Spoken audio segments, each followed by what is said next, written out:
une délibération importante qui arrive, qui est l'approbation de la modification numéro 4 du PLU. C'est toujours M. Boucher, bien sûr, qui rapporte. Si vous me permettez, juste avant de démarrer sur... Là, je sais bien que ça ne se fait pas, mais sur la délibération, je voudrais quand même répondre à M. Gaconnet sur la distribution des permis de construire. Je voudrais qu'on mesure que depuis 3 mandats, c'est-à-dire depuis que je m'intéresse à l'urbanisme et je suis rentré dans le PLU et dans les différentes choses, on a cessé de diminuer les droits de construction. Je voudrais qu'on en soit conscient. On a cessé de diminuer les droits de construction. C'est-à-dire que nos PLU, au fur et à mesure du temps, ils sont de plus en plus, quelque part, restrictifs. Voilà, au fur et à mesure des révisions générales et des modifications qui sont faites, et celle-ci va dans ce sens-là aussi, tant et si bien que sur le PLU actuel, nous étions au 1er janvier 2018 35 678 habitants. Au 1er janvier 2023, nous sommes 37 859. Sur les 5 ans, en moyenne, notre population a augmenté de 1,22% par an. 1,22% par an. C'est-à-dire que la maîtrise que nous avions souhaitée au moment du PADD, du PLU qui est actuel, qui était de 1,27%, c'est ce que nous avions souhaité, nous le tenons. Voilà. Et je tiens à le dire au nom du service, à mon nom, moi je suis prêt à prendre des coups, j'ai le cuir tanné, il n'y a pas de, je veux bien être le bétonneur de tout ce que vous voulez, etc. Il n'y a aucun problème. Mais je veux par-delà dire que n'oubliez pas qu'on a un service urbanisme sur la ville. On a un atelier d'urbanisme sur la ville et ils ne passent leur temps, quelquefois, ils disent, on dit de temps en temps oui, et on dit très souvent non. Sachez qu'il faut en avoir conscience. C'est-à-dire que les promoteurs et les propriétaires qui viennent faire la pression sur l'atelier d'urbanisme de la ville d'Annemasse, sur son adjoint à l'urbanisme, ben, ils ressortent très souvent déçus. Déçus. Voilà. Il faut le savoir, c'est-à-dire que vous voyez ce qui sort, mais vous ne voyez pas tout ce qui est refusé. Voilà. C'était juste une petite introduction. On continue avec la modification. Excusez-moi. Donc on va passer avec la modification. Non, ce n'est pas un moment de colère, c'est un moment de mise au point. J'ai perdu le document sur ma tablette. Je vais faire donc sans mes lunettes sur le... Voilà. Donc cette modification numéro 4 de notre PLU. Donc nous avons pris un arrêté de lancement le 30 juin 2022. Nous avons pris un arrêté d'enquête publique le 7 octobre 2022. L'enquête publique donc, a duré un mois du 14 novembre au 16 décembre 2022. Nous avons reçu 8 avis de personnes publiques associées et 2 observations individuelles.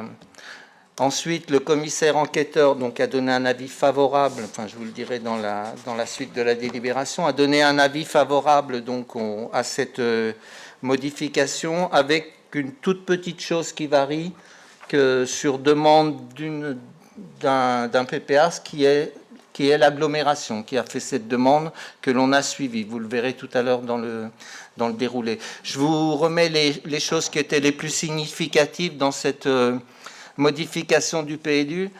Ce qui me paraît le plus important, c'est la modification du règlement, et notamment au niveau de ce qui était appelé avant l'accession abordable, qui avait assez peu de sens et qui s'appelle maintenant très clairement donc l'accession sociale avec 3 types, l'accession sociale, le BRS et le PSLA. Donc ce sont les 3 dispositions que l'on prend, qui remplacent la notion de logement abordable et qui disposent d'une définition juridique et d'un conventionnement reconnu, c'est-à-dire autant le prix de sortie que la cible des personnes qui y ont droit est très clair, ce qui n'était pas évident avec le logement abordable. Et la deuxième chose, c'est qu'on passe donc de 10%, c'était 10%, et ça passe à 20%. C'est-à-dire qu'on augmente, on double la part de ce logement en accession sociale et il a une signification et un encadrement beaucoup plus fort et bien meilleur au niveau des personnes qui peuvent en bénéficier. Voilà, donc c'est ce qui est écrit là. Enfin, je ne vous l'écris pas, ça. C'est la transformation donc réglementaire après que l'on a. Je propose de passer. Voilà, ici donc vous avez la définition des différents. Ah, vous êtes très gentil, monsieur le maire, de me sortir. Non, ça va aller, je vais le faire. Vous avez la définition donc de l'accession sociale. Hein. Donc, ce sont des logements dont le prix est plafonné par la loi et qui s'adressent à des ménages dont le niveau de ressources est plafonné. C'est réglementé par l'État. L'accession sociale à la propriété est une production spécifique des logements HLM. Les logements neufs sont destinés à être vendus sous la forme de VFA. Proposés à des prix inférieurs au marché, ils permettent aux candidats éligibles de réaliser un premier achat immobilier dans de bonnes conditions. C'est ce qu'on appelle des primo-accédants, qui rentrent donc dans le parcours résidentiel. Le BRS, vous en avez déjà entendu parler aussi, donc bail réel solidaire, ça repose sur la dissociation de la propriété du bâti et du foncier. Ça veut dire que le propriétaire qui achète, il achète le bâti, et ensuite, il loue le foncier quelque part. Il rembourse le foncier au fur et à mesure. Après, donc, il y a une dissociation qui permet donc l'accession à des ménages plus modestes. Enfin, le prix sort plus bas puisqu'il n'y a pas, quand il achète, ça n'inclut pas le prix du foncier. Ensuite, le PSLA, donc c'est quelque chose qui existe depuis longtemps. Il y a des appartements qui sont déjà en PSLA sur la ville. Donc c'est le prêt social de location-accession qui facilite l'accès à la propriété d'un ménage modeste sans apport initial, puisque le ménage loue d'abord le logement neuf agréé par l'État et verse une redevance. Et le ménage peut ensuite devenir propriétaire du logement à un tarif préférentiel et bénéficier d'aides. Ou s'il n'y arrive pas, il est relogé par le bailleur social. Voilà, donc c'était le point règlement. Ensuite, vous avez un point qui est extrêmement important et qui fait partie de ce que je vous ai dit tout à l'heure. Nous avions donc entre la voie ferrée et la route d'Étrembières, donc un ancien délaissé qui était pour une pénétrante autoroutière à un moment, sont des terrains qu'on dit de l'ATNB parce qu'ils appartiennent à l'ATNB. Ils étaient en zone à urbaniser. Une zone à urbaniser, ils y sont depuis longtemps, c'est en général une zone qui est amenée à être construite. Une zone à urbaniser. Et ce que je vous propose ce soir, donc, c'est de la transformer en zone naturelle, en zone N pour une partie, en zone d'équipement public pour une autre partie. L'autre partie, c'est le parking Aircos de la Chamarette, je ne sais pas comment vous voulez l'appeler, le parking qui est donc route d'Étrembières, Aircos on va l'appeler, le parking Aircos, voilà. Donc c'est-à-dire que tout cet endroit-là ne sera pas construit, donc il passera en zone N. Donc c'est une modification importante. Ensuite, nous serons amenés à acheter. Ces terrains ne nous appartiennent pas et je souhaite que l'on achète assez rapidement à l'ATNB. Donc, on a un accord avec eux. Ils attendaient qu'on fasse cette modification pour effectivement qu'on achète ces terrains. Ensuite, vous avez un emplacement réservé. Donc, on est au Brouhaha qui était situé le long de la pisciculture et qui se déplace sur le Ténement. Donc, je vous l'avais présenté l'autre fois. On est plus en face donc de la rue de la Paix qui débouche. Ensuite, l'ajout d'un emplacement réservé sur la maison rue du Docteur Favre et ses ateliers. Alors, vous savez qu'on a une très belle maison dite Maison Beau, donc qui se situe rue du Docteur Favre et qui n'est pas en très bon état effectivement, mais qui a un caractère très particulier. Et elle a des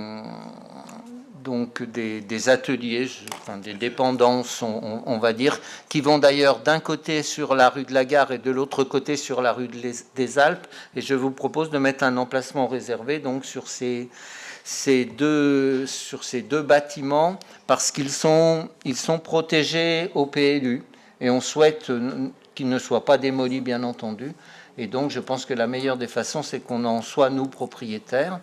Voilà, nous sommes dans le même quartier, entre guillemets, que la préemption qu'on a fait la dernière fois, donc qui est juste à côté, pour une restructuration de l'ensemble de ce quartier qui le mérite. Ensuite, nous sortons donc sur la zone d'activité, où là nous avions un PAPAG, un périmètre d'attente qu'on lève sur la partie annemassienne, et il restera un tout petit morceau de PAPAG qui est en limite de commune de Ville-la-Grande, dans la zone du Mont-Blanc, qui n'est pas levé là parce que celui de Ville-la-Grande n'est pas levé pour l'instant. Donc vous avez un certain nombre de modifications qui sont faites. Je vous propose de passer à la slide suivante. Voilà. Donc il y a la création donc d'un emplacement réservé, donc c'est sur la carrosserie Bajula, pour extension éventuelle des services techniques municipaux. Vous savez qu'on a la fourrière qui est située à côté, c'est ce qu'on appelle le PST, le parc des services techniques, et qu'il est possible c'est un endroit où l'on pourrait recentrer l'ensemble de nos services techniques, y compris ce qu'on appelle les services techniques, qui est rue Florissant. Donc c'est quelque chose qui sera étudié cette année et qui sera fait dans un mandat futur. Donc là, on anticipe sur cette possibilité-là. Et je vous propose de passer à la slide suivante, je crois. Voilà, donc les modifications qui sont faites. Donc on passe en UXI, une partie de la parcelle. UXI, ça veut dire qu'il n'y a pas de commerce et de l'industrie. Donc sur cette parcelle, c'est un souhait de pouvoir garder des zones strictement artisanales et industrielles, donc avec Annemasse Agglo. Et puis donc l'autre zone UXIA est une zone où on peut faire à la fois de l'artisanat et aussi du commerce, mais limité à 50% de la parcelle. Et ce qui est demandé par Annemasse Agglo et que je vous propose de suivre, c'est que la petite parcelle qui est là et qui est pour l'instant commerciale, donc elle soit en zone UX, c'est-à-dire qu'elle soit en zone où le commerce est possible sans condition. Voilà, c'est une toute petite parcelle. Voilà donc pour les principales modifications. Donc je ne vais pas vous reprendre l'ensemble de la longue délibération, hein, puisqu'il dit l'ensemble de ce que je vous ai présenté là. Juste vous dire, donc, considérant qu'à l'issue de l'enquête publique, le projet a été modifié, donc c'est la parcelle dont je vous ai parlé, pour tenir compte des observations formulées par le commissaire enquêteur, lesquels ont notamment porté sur le classement de la parcelle, donc numéro B 3369 en zone UX, c'est ce que je vous ai dit. Les autres observations seront traitées dans le cadre de la révision générale du PLU. Je vous propose donc d'approuver la modification numéro 4 du plan local d'urbanisme et de faire tout ce que l'on doit faire, c'est-à-dire les affichages, etc., pour le porter à connaissance. Merci. Des interventions, des remarques sur cette modification. On arrive au bout du processus. Hein, là, une fois que le Conseil l'aura voté, ce sera applicable dans le PLU. Monsieur Gaillard. Oui, personnellement, je trouve que cette modification est très intéressante parce qu'on retrouve un peu toutes les thématiques vers lesquelles on va, c'est-à-dire les 3 tiers qui sont dans le SCOT, la mise en place d'une zone naturelle importante, et puis effectivement l'anticipation de l'évolution de la ville. On a vraiment les trois choses très intéressantes. Je trouve celle-ci vraiment passionnante et elle va dans le sens effectivement de la maîtrise à l'avenir de l'urbanisme. Enfin, on pourrait presque dire même qu'il anticipe ce que l'on va faire dans le cadre de la révision générale. On est sur le chemin. On est sur le chemin, voilà. Monsieur Iaconet. J'ai une question vraiment de curiosité. Quand l'ATMB rachète les terrains, est-ce qu'ils vont les racheter est-ce qu'ils attendent que les terrains passent en zone... ils les vendent. Ils les vendent, pardon, excusez-moi, je modifie. Est-ce qu'ils vont les vendre ils vont attendre que justement que ça soit voté ce soir pour les vendre au prix d'une zone naturelle ou au prix d'une zone à construire? quand même pas le même tarif? C'est une bonne question. Juste, et je conclurai par une petite boutade, mais c'est vrai que quand je vois la réservation de terrain pour un possible déplacement du CTM, je me dis qu'un certain programme n'était pas si mauvais que ça en 2020.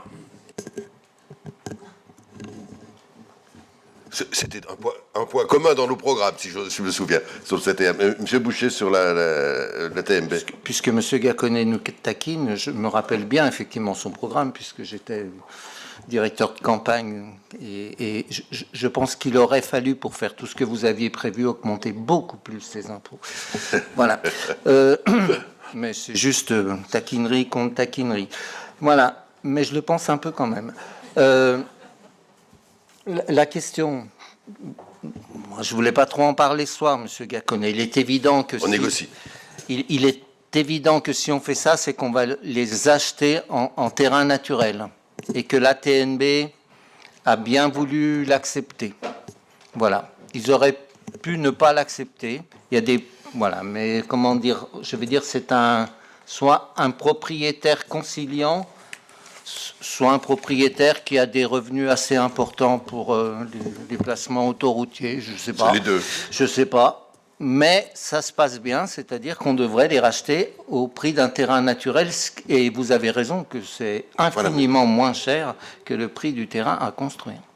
Oui, ce que dit Michel Boucher, c'est des négociations qu'on a engagées depuis un moment avec la TMB. Hein. Je vous rappelle que la TMB, c'est la seule organisation de gestion d'autoroutes qui est publique. Hein. C'est donc l'État. Donc, quand on discute avec la TMB, on discute avec l'État. Et puis avec les autres actionnaires, le département et autres. Mais c'est quand même l'État qui...